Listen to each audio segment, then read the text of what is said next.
Le lac maudit. Il y a un lac caché, en retrait de toute civilisation, niché au cœur des forêts de Parsonsfield, dans le Maine.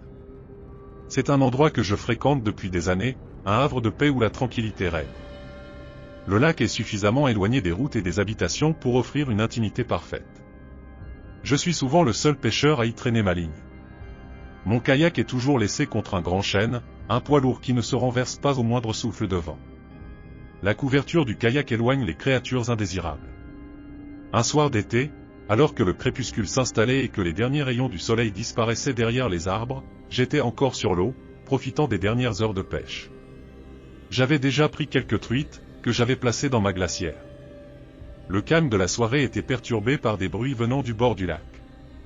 En tournant la tête, j'aperçus une silhouette à l'orée de l'eau, versant le contenu d'un tonneau dans le lac. Le liquide, sombre et épais, se mêlait à l'eau. Une sensation de malaise m'envahit. Je n'étais pas du genre à rester silencieux face à la pollution, alors je lançai un cri, « Que faites-vous » La silhouette se retourna et, laissant le tonneau se vider, s'enfuit dans les bois. La couleur du liquide était difficile à identifier dans la pénombre, mais il semblait d'une teinte rougeâtre. Un frisson me parcourut. Je décidai de regagner la rive plus tôt que prévu, agité par ce que je venais de voir. La couverture de mon kayak était hâtivement remise, sans même que je le place contre l'arbre. Je sentais un regard pesant sur moi, comme si quelqu'un me suivait. Hâter le pas vers la maison me semblait être la meilleure décision. Les ombres dansaient autour de moi alors que je me dépêchais de rentrer. À peine arrivé, je fis le tour de la maison en jetant des coups d'œil anxieux derrière moi.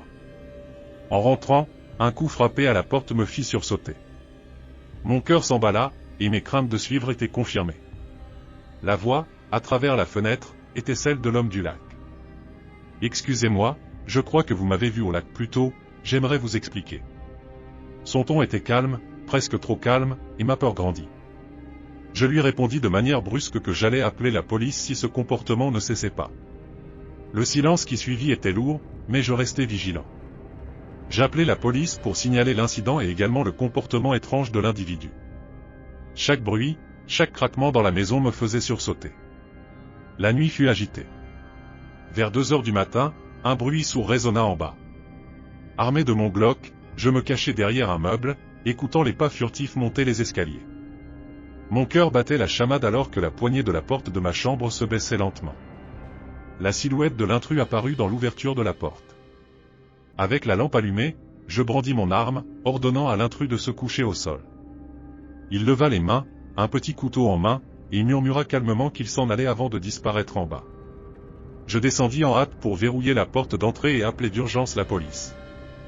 Les agents arrivèrent rapidement, constatant les dégâts causés par l'intrus. La fenêtre du salon était brisée, le verre éparpillé sur le sol. Je restai sur le qui-vive toute la nuit, gardant mon arme à portée de main, jusqu'à ce que le jour se lève. Le lendemain, j'accompagnai les policiers au bord du lac. L'endroit où j'avais vu l'homme jeter le tonneau était désert. Le tonneau avait disparu, laissant seulement une inquiétante absence. Je fournissais une description du suspect aux autorités, un homme blanc, de petite taille, avec une barbe, des lunettes, vêtu d'une chemise à carreaux noirs et d'un pantalon noir. En rentrant chez moi, je pris la décision de rester sur mes gardes, avec l'aide de mon frère Dal, qui resta à la maison pendant quelques nuits pour me protéger. Mon esprit tourmenté par l'événement, j'avais l'impression que le lac cachait quelque chose de bien plus sinistre. Les nuits suivantes, chaque craquement, chaque ombre me rappelait que je n'étais pas seul. Le mystère du liquide sombre et de l'intrus n'était pas près de s'effacer de ma mémoire. L'absence de lumière. Dans le silence de l'obscurité, la mer semblait avaler le bateau. Le lac, immense et mystérieux, se perdait dans un épais brouillard qui enveloppait tout comme une couverture glaciale. C'était l'une de ces journées où l'été déclinait en beauté, et la brume montante du lac créait une atmosphère presque surnaturelle. Les cris des mouettes semblaient déformés par l'épaisse brume, et les éclats de lumière du crépuscule n'étaient plus que des souvenirs lointains. Ce soir-là, le père de Kevin, ainsi que ses amis, Jeff et Rich, avaient pris le bateau pour une journée de pêche. Ils étaient des pêcheurs aguerris, mais cette soirée serait différente. La brume était tellement dense qu'on aurait dit que le monde s'était arrêté à quelques mètres de distance. Le lac, généralement paisible, se transformait en un lieu d'ombre et de mystère. Ils avaient décidé de pêcher jusqu'à la tombée de la nuit, savourant chaque instant de leur escapade. Au fil des heures, ils avaient fait quelques belles prises, célébrées par des éclats de rire et des cliquetis de canettes de bière. Mais à mesure que la lumière du jour s'amenuisait, l'atmosphère devenait plus lourde. Rich, l'un des plus expérimentés du groupe, proposa de rejoindre la rive pour faire un petit tour et peut-être signaler leur position. Jeff et lui partirent à pied, laissant Matthew, le plus jeune, et Monty, légèrement ivre, garder le bateau. Alors que les deux hommes s'éloignaient, le brouillard semblait se renforcer, engloutissant le bateau dans une obscurité presque totale.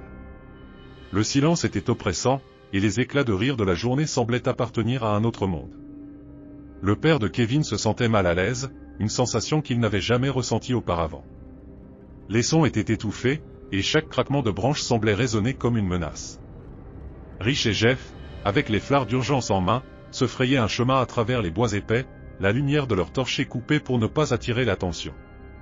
Le noir était si complet que leurs yeux avaient du mal à s'adapter. Chaque pas était calculé, chaque souffle contrôlé. L'atmosphère était chargée de tension. Les bruits des bois, les branches craquant sous leurs pas, le souffle du vent prenait une dimension plus inquiétante. Au fur et à mesure qu'ils avançaient, le silence devint presque palpable, les sons de la nature se raréfiant jusqu'à devenir inexistants. L'air semblait s'épaissir, rendant chaque respiration plus difficile. La brume enveloppante donnait l'impression que la forêt était vivante, que chaque arbre, chaque ombre, cachait une menace. La peur croissante de tomber sur quelque chose d'inconnu se matérialisait dans leurs esprits. Rich murmura à Jeff qu'il avait l'impression d'être suivi. Jeff, qui n'était pas enclin à céder à la panique, tenta de le rassurer, mais les bruits étranges des murmures, des chuchotements indistincts les rendaient nerveux. Ils avaient l'impression que des yeux invisibles les observaient depuis les ténèbres. Ils étaient à peine sortis du bois lorsque le père de Kevin, Matthew et Monty, déjà inquiets par le long retard de leurs amis, commencèrent à comprendre l'ampleur du danger. Le bateau était enfoncé dans la brume, et les cris de détresse n'étaient pas loin. Matthew, plus effrayé par le comportement de Monty que par les événements eux-mêmes, mit le moteur en marche, prêt à quitter cet endroit maudit. Rich et Jeff finirent par entendre des bruits derrière eux, des bruits de pas rapides et désordonnés. Leur cœur battait la chamade alors qu'ils se précipitaient pour rejoindre la rive. La terreur s'intensifiait à chaque instant, chaque ombre semblait bouger, chaque bruit était amplifié. L'urgence de retrouver le bateau se transformait en une fuite désespérée. En arrivant au bord du lac, la scène était chaotique. Le bateau était en train de se faire emporter par la brume et les ombres semblaient se mouvoir de manière inquiétante. Matthew démarra le moteur et fit crisser le bateau sur l'eau, juste à temps pour voir des silhouettes indistinctes émerger des buissons. Un phare fut tiré en l'air, illuminant le paysage d'un rouge vif, permettant au bateau de quitter précipitamment la zone. Ils fuirent, le brouillard se dissipant lentement avec leur vitesse. En regardant en arrière, les silhouettes se fondaient dans la brume, comme des fantômes chassés par la lumière. Le soulagement de retourner en sécurité fut teinté d'une peur persistante, une peur de ce qui se cachait dans l'ombre. De retour chez eux, les histoires de ce soir-là devinrent des légendes parmi leurs amis et leurs familles. Les bruits étranges, les ombres mouvantes, et la brume dense restèrent gravés dans leur mémoire. Même des années plus tard, lorsqu'ils revenaient sur le lac, une partie d'eux restait éveillée, attendant la résurgence des ténèbres. Ils ne pouvaient jamais oublier ce soir où le lac, l'ombre et le brouillard se mélangèrent pour créer une terreur palpable. Les objets cachés. L'été battait son plein lorsque Mark décida de passer une journée tranquille au bord du lac de Saint-Aubin. C'était un endroit qu'il connaissait bien, un lac isolé au cœur des forêts, loin de la civilisation. Pour lui, ce lac était synonyme de paix et de tranquillité, loin du bruit incessant de la ville. Armé de son matériel de pêche, il s'installait régulièrement au bord de l'eau pour profiter de moments de solitude bien mérités. Ce jour-là, le lac semblait particulièrement calme. La surface de l'eau était si lisse qu'elle reflétait le ciel comme un miroir parfait. Mark avait prévu de pêcher en toute tranquillité, mais il se sentait étrangement mal à l'aise. Peut-être était-ce le silence inhabituel qui régnait autour de lui. Les oiseaux s'étaient tus, et même le vent semblait s'être arrêté, créant une atmosphère lourde et oppressante. Alors qu'il se préparait à lancer sa ligne, il remarqua quelque chose d'étrange sur l'autre rive. Des formes sombres semblaient se mouvoir dans les buissons, et un groupe d'individus, à peine visible à travers les arbres, semblait s'affairer autour d'une grande caisse. Mark hésita un moment, son instinct lui disant de rester à l'écart, mais sa curiosité le poussa à observer de plus près. Il se dirigea discrètement en direction de la rive opposée. Chaque coup de rame était mesuré, chaque mouvement minimisé pour ne pas attirer l'attention. Lorsqu'il arriva à l'endroit où il avait vu les formes, il découvrit que les individus avaient disparu, laissant derrière eux un désordre inquiétant. Le sol était jonché de débris et de traces de pas, mais ce qui attira surtout son attention fut une caisse abandonnée, partiellement immergée dans l'eau. Mark, les mains tremblantes, s'approcha de la caisse. Il se pencha pour la regarder de plus près et fut stupéfait par ce qu'il découvrit. La caisse était remplie de divers objets, des sacs en plastique, des vêtements, et, à l'intérieur d'un sac à dos déchiré, une arme à feu rouillée. Le cœur de Mark s'emballa. Il avait lu des histoires sur des découvertes similaires, mais il ne s'attendait pas à en trouver une en personne. Sans toucher à quoi que ce soit, Mark sortit son téléphone et appela la police. Il leur expliqua ce qu'il avait trouvé, leur fournissant les coordonnées exactes. Il était évident que quelque chose de sinistre se tramait, et il était important d'alerter les autorités immédiatement. Pendant qu'il attendait l'arrivée des policiers, il s'assit à distance, surveillant la caisse avec une anxiété croissante. Au bout d'une heure, 2 voitures de police arrivèrent, et les officiers commencèrent leur enquête. Mark les guida vers l'endroit où il avait trouvé la caisse. Les policiers fouillèrent les environs, examinant les objets avec soin. L'un des agents lui demanda de détailler ce qu'il avait vu, et Mark décrivit les silhouettes qu'il avait aperçues et l'état de la caisse. La recherche ne tarda pas à révéler des éléments plus troublants, les policiers trouvèrent non seulement l'arme à feu, mais aussi des morceaux de papier brûlés et des indices qui suggéraient une activité illégale. L'agent en charge confirma que la caisse contenait des objets volés et potentiellement dangereux. La présence de l'arme à feu était particulièrement préoccupante, car elle pouvait être liée à des crimes récents dans la région. Mark décida de rester sur place pour aider les policiers, mais au fur et à mesure que le soleil se couchait, une étrange sensation de malaise s'intensifia. Les ombres du crépuscule semblaient s'allonger de manière inquiétante, et chaque bruit dans les buissons lui donnait des frissons. La brume commençait à se former à la surface du lac, ajoutant une touche surnaturelle à l'atmosphère déjà pesante. Après plusieurs heures de fouilles et d'interrogatoires, les policiers quittèrent les lieux, emportant les preuves pour les analyser plus en profondeur. Mark, épuisé mais soulagé d'avoir signalé la découverte, décida de rentrer chez lui. Cependant, il ne put se débarrasser du sentiment d'être observé. Chaque bruit dans les bois semblait amplifié, chaque mouvement dans l'obscurité prenait une dimension inquiétante. De retour chez lui, il essaya de se détendre, mais la soirée était loin d'être calme. Chaque coup de vent contre les fenêtres, chaque craquement dans la maison était interprété comme un signe de danger imminent. Mark se rendit compte que ce qu'il avait découvert n'était pas seulement troublant, mais qu'il avait aussi mis en lumière quelque chose de beaucoup plus sombre et inquiétant. Les jours qui suivirent, Mark reçut plusieurs appels anonymes et des messages menaçants. Il avait l'impression que quelqu'un cherchait à le dissuader de parler davantage. Il se sentait constamment surveillé, et chaque fois qu'il sortait, il avait l'impression d'être suivi. Les forces de l'ordre poursuivirent leur enquête, mais les résultats n'étaient jamais publiquement dévoilés. Mark ne put jamais savoir si les criminels avaient été capturés ou si la menace persistait. Il continua à fréquenter le lac, mais l'endroit avait perdu de son charme. Le souvenir de la caisse, des objets inquiétants et des menaces laissées dans l'ombre du mystère continuaient de hanter ses pensées. Le lac de Saint-Aubin était devenu un lieu de peur et de méfiance, et Mark savait qu'il ne retrouverait jamais la paix qu'il avait connue autrefois. L'ombre de ce qu'il avait découvert planait sur lui comme une malédiction, et le lac, jadis havre de tranquillité, était devenu un symbole de terreur et de danger omniprésent. Les échos de la plage noire. La plage de la Côte Noire n'était pas un lieu de baignade ordinaire. Située à l'écart, au bout d'une route déserte bordée de forêts épaisses, elle était le genre d'endroit dont on entendait des histoires mais que peu osaient réellement visiter. Les habitants des environs chuchotaient à son sujet, évoquant des événements étranges et des disparitions inexplicables. Pourtant, c'était précisément ce genre de mystère qui attirait Max et ses amis.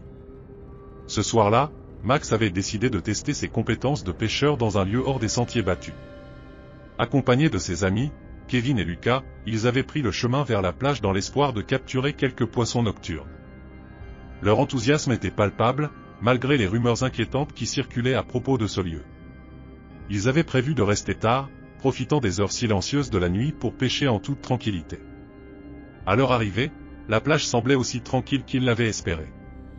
Le sable noir, comme du charbon, contrastait vivement avec les lumières des lanternes qu'ils avaient apportées. Les vagues s'écrasaient doucement sur le rivage, et la lune, à peine visible à travers les nuages, éclairait l'horizon d'une lueur froide. Max et ses amis commencèrent à installer leur matériel, l'excitation dans l'air.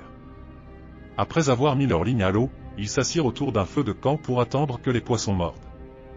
Les heures passèrent en discussions animées et en rires, et l'atmosphère était détendue. Cependant, au fur et à mesure que la nuit avançait, une sensation étrange commença à s'installer. Kevin, qui était le plus attentif du groupe, affirma avoir entendu un cri lointain. Les autres se moquèrent de lui, pensant qu'il avait simplement entendu le bruit des vagues. Quelques instants plus tard, Kevin dit avoir vu une silhouette se déplacer dans les ombres de la forêt avoisinante. Bien que ses amis tentèrent de le rassurer, un malaise général commença à s'installer. La silhouette sembla disparaître aussi soudainement qu'elle était apparue, laissant les amis sur leur garde. Alors qu'ils se préparaient à ranger leurs affaires pour la nuit, Max remarqua que l'un des redons était étrangement tendu, comme si quelque chose l'avait attiré avec une force inconnue. Il se pencha pour vérifier et découvrit un petit objet bizarre accroché à l'hameçon, un vieux médaillon en argent, gravé de symboles étranges. L'objet avait une allure antique et mystérieuse, et Max le montra à ses amis. Leur curiosité fut éveillée, mais ils décidèrent de le garder pour l'examiner plus en détail plus tard. La soirée se poursuivit, mais l'inconfort persista. Lucas, en particulier, était de plus en plus inquiet. Il avait l'impression que quelque chose les observait, une présence invisible qui les suivait. Les bruits nocturnes, qui étaient auparavant apaisants, semblaient désormais menaçants. Ils décidèrent finalement de quitter la plage, mais l'atmosphère lugubre persista alors qu'ils rangeaient leurs affaires. Sur le chemin du retour, Lucas, se retournant souvent pour vérifier qu'il n'était pas suivi, affirma avoir entendu un autre cri, plus proche cette fois. Cette fois, les rires et les plaisanteries avaient cessé. L'angoisse était palpable parmi les trois amis, et ils accélérèrent le pas pour rejoindre leur voiture garée sur le parking isolé. Arrivés à leur véhicule, Max sortit le médaillon pour le montrer à la lumière de la lampe de poche. Les symboles gravés semblaient émettre une étrange lueur, comme si une énergie obscure s'en dégageait. Lucas, frissonnant, suggéra qu'ils devraient le remettre en place et partir immédiatement. Max acquiesça, et ils jetèrent le médaillon dans les buissons, espérant qu'il resterait oublié. En conduisant loin de la plage, Max jeta un coup d'œil dans le rétroviseur et vit une lumière étrange dans les buissons, à l'endroit où ils avaient laissé le médaillon. C'était comme si une lueur surnaturelle émanait de l'endroit. L'angoisse monta en flèche alors qu'ils accélérèrent encore plus, pressant le pas pour quitter cet endroit maudit. De retour chez eux, les amis tentèrent de se détendre, mais un sentiment de malaise les suivit toute la nuit. Ils avaient du mal à dormir, hantés par les événements de la soirée. Max, particulièrement perturbé, se demanda si le médaillon avait une quelconque connexion avec les histoires de disparitions et d'événements étranges qui circulaient à propos de la plage. Les jours suivants, Max et ses amis essayèrent d'oublier cette nuit terrifiante, mais ils ne purent se défaire de l'impression que quelque chose de maléfique était réveillé. Les rumeurs sur la plage de la Côte-Noire devinrent plus convaincantes avec le temps, et chacun des amis sentait que leur aventure les avait exposés à quelque chose d'au-delà de leur compréhension. La plage, autrefois un lieu de détente et de plaisanterie, était maintenant un symbole de terreur et de mystère pour Max et ses amis. La présence étrange, les cris dans la nuit, et la lueur surnaturelle restaient gravés dans leur mémoire, comme un rappel constant que certains endroits sont mieux laissés à l'oubli. Les profondeurs du lac, une pêche maudite.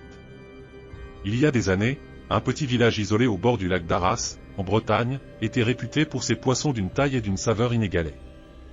Les pêcheurs venaient de toute la France pour tenter leur chance dans ce lac mystérieux, mais peu savaient que ce lieu cachait des secrets sinistres.